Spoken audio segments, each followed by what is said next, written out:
देहरादून साहित्य उत्सव लीट फेस्ट में रस्किन बॉन्ड के साथ बातचीत के दौरान सद्गुरु और ये लोकप्रिय लेखक अपनी युवावस्था तथा पर्वतों से अपने जुड़ाव को याद कर रहे हैं, जिन्होंने इन दोनों के जीवन में एक रचनात्मक भूमिका अदा की। सद्गुरु कहते हैं, जब मैं बहुत छोटा बच्चा था तब से ही मेरे मन में किसी पहाड़ की एक चोटी की तस्वीर हमेशा रहती थी। मेरी आंखें खुली हो या बंद, वह तस्वीर हमेशा मेरे मन में छाई रहती थी। मुझे यह भी लगता था कि ऐसा सबके साथ होता है, सबकी आंखों में ऐसी तस्वीर रहती है। यह भ्रम मेरा तब टूटा जब मैं 16 साल का हुआ। 16 साल की उम्र में जब मैंने अपने कुछ मित्रों से यह कहा तो उन्हें लगा कि मैं पागल हूं। तब पहाड़ की उस खास चोटी को, जिसे मैं हमेशा देखता रहता था, मैंने ढूंढना शुरू किया। मैं महीनों तक कर्नाटक और केरल के पश्चिमी इलाकों में घूमता रहा। फिर कारवार से कन्याकुमारी तक मैंने मोटरसाइकिल पर 11 बार यात्रा की और हर संभव शिखर पर नजर डाली। फिर भी जब खास चोटी दिखाई नहीं दी तो 19 वर्ष की उम्र में मैंने हिमालय के इलाके में जाना शुरू किया। लेकिन जैसे ही मैंने हिमालय की चोटियों को देखा तो मुझे समझ आ गया कि मैं जो ढूंढ रहा था वह वहां नहीं था, क्योंकि उन पहाड़ों का तो रूप ही बिल्कुल अलग था। फिर कई सालों बाद मैंने दक्षिण भारत के उस पहाड़ को पहली बार देखा जिसके पास आज ईशा योग सेंटर स्थित है। तो मैं पहाड़ों का प्रेमी नहीं हूं, मैं उनका गुलाम हूं। मैं उनके बगैर जी सकूं यह किसी भी हाल में संभव नहीं है। तो रस्किन बॉन्ड कहते हैं, सही है, हम दोनों ही पर्वतों के गुलाम हैं। मैं जब भी कहीं जाता हूं, चाहे वो सिर्फ एक सप्ताह के लिए ही हो, मुझे पहाड़ों का खिंचाव महसूस होने लगता है। मुझे हमेशा वापस आ जाने की इच्छा होने लगती है, क्योंकि एक बार जब पहाड़ आपके खून में घुस जाते हैं तो फिर वे बाहर नहीं आते।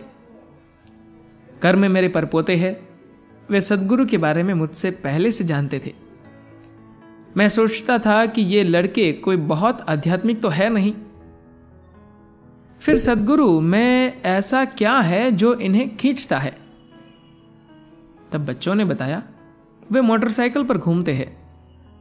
तो कृपया अपने मोटरसाइकिल वाले दिनों के बारे में बताइए। सद्गुरु कहते हैं, अभी कुछ दिनों पहले किसी ने मुझे बताया कि चेक मोटरसाइकिल जावा फिर से भारत में आने वाली है। एक समय था जब मैं जावा मोटरसाइकिल इतनी ज़्यादा चलाता था जितनी कभी किसी ने चलाई नहीं होगी। हर साल में लगभग 55 से 60 हज़ार किलोमीटर चलाता था। 7 साल तक मैं कह सकता हूं कि मैं लगभग मोटरसाइकिल पर ही रहता था।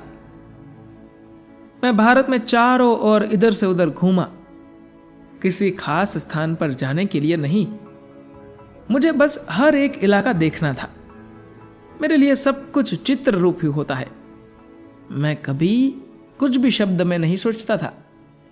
मैं बस सभी इलाके देखना चाहता था, जमीन के हर हिस्से का हर टुकड़ा। कुछ साल पहले मैं हिमालय के इलाके में एक बार फिर गया और मैं गाड़ी चला रहा था। किसी ने मुझे एक तेज कार दी थी, तो मैं पहाड़ों पर 150 से 160 किलोमीटर प्रति घंटे की गति से चला रहा था। लोग मुझे कहते थे कि सद्गुरु, आप खुद को मार ही डालोगे। तब मैंने उन्हें बताया कि इन रास्तों का हर मोड़ मेरे दिमाग में बसा है। मैं आंख बंद करके भी गाड़ी चला सकता हूं। ये यात्राएं संभवतः मेरे जीवन की सबसे ज्यादा कीमती हिस्सा थी, क्योंकि मैं बिना किसी खास मकसद के बस घूमता रहता था। मैं जो भी पढ़ता था वह भी बिना किसी मकसद के पढ़ता था। मैं जब बड़ा हो रहा था तो अपनी किताबें बेचकर अपनी पसंद के उपन्यास ले आता था।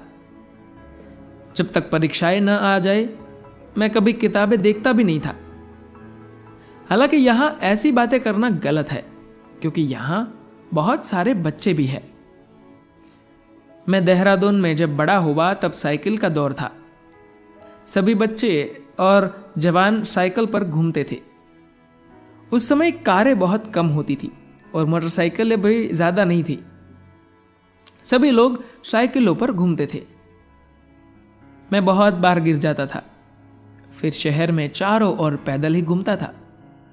मुझे हर सड़क, हर गली मालूम थी। इस कारण से वे मुझे रोड इंस्पेक्टर कहते थे।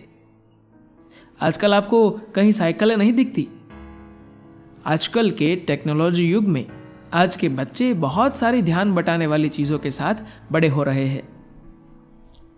लोग कहते हैं कि वे पढ़ते नहीं हैं, लेकिन मैं अभी भी बहुत सारे ऐसे युवाओं से मिलता हूं जो पढ़ते हैं और बहुत सारे ऐसे हैं जो लिखते भी हैं। सद्गुरु कहते हैं टेक्नोलॉजी कोई खराब चीज नहीं है। दुर्भाग्यवश लोग ऐसी बातें करते रहते हैं जिनसे लगता है कि टेक्नोलॉजी हमारे जीवन को बिगाड़ रही है।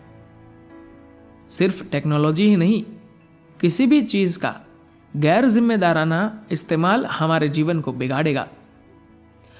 अपने दिनों में आप और मैं, जब हम बच्चे थे, तब हम शारीरिक रूप से बहुत ही एक्टिव रहते थे। हम चाहे जो खाते, जितना खाते, फिर भी दुबले पतले रहते थे।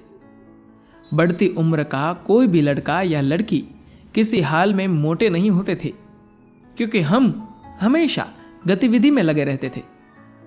मुझे लगता है कि आज के बच्चों के विकास में जो एक बड़ी चीज नहीं है, वो है उनका आसपास के दूसरे जीवन। पेड़ पौधे, कीड़े, पशु पक्षी, रेंगने वाले जीव और बाकी सभी तरह के जीवन से किसी भी तरह का कोई भी संबंध ही नहीं रह गया। कोई जुड़ाव है ही नहीं। एक मनुष्य के लिए यह मानना अच्छा नहीं है कि इस धरती पर वही सब कुछ है और दूसरे जीवन का कोई महत्व नहीं। दुर्भाग्यवश ऐसी बातें लोगों के दिमागों में धार्मिक सिद्धांतों के जरिए भर दी गई है कि ईश्वर ने मनुष्य को अपने ही रूप में बनाया है और बाकी सारे जीव सिर्फ हमारी सेवा के लिए बने हैं। मनुष्य के दिमाग में घुसने वाला यह सबसे ज्यादा नुकसानदेह विचार है। मैंने जंगलों में बहुत सारा समय अकेले, बिना किसी बाहरी सहायता के कई सप्ताहों तक बिताया है। सभी जीव, चींटियां, कीड़े, पशु पक्षी सब अपने आप में एक पूर्ण जीवन जीते हैं, लेकिन मुझे नहीं पता कि वे हमारे बारे में क्या सोचते हैं। रस्किन बॉन्ड ने कहा, मुझे लगता है कि बच्चों को, युवाओं को हमारे आसपास पर्याप्त खुली जगह ही नहीं मिली।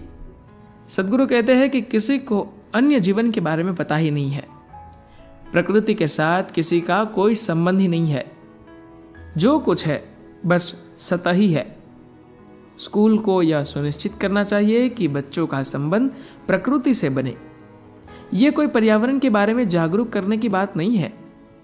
अगर मानवता की तरक्की होनी है तो यह बहुत महत्वपूर्ण है कि आपको यह समझ आए कि सभी प्रकार के जीवन को पृथ्वी पर रहने का अधिकार है। वे यहां हमसे पहले से है। धन्यवाद।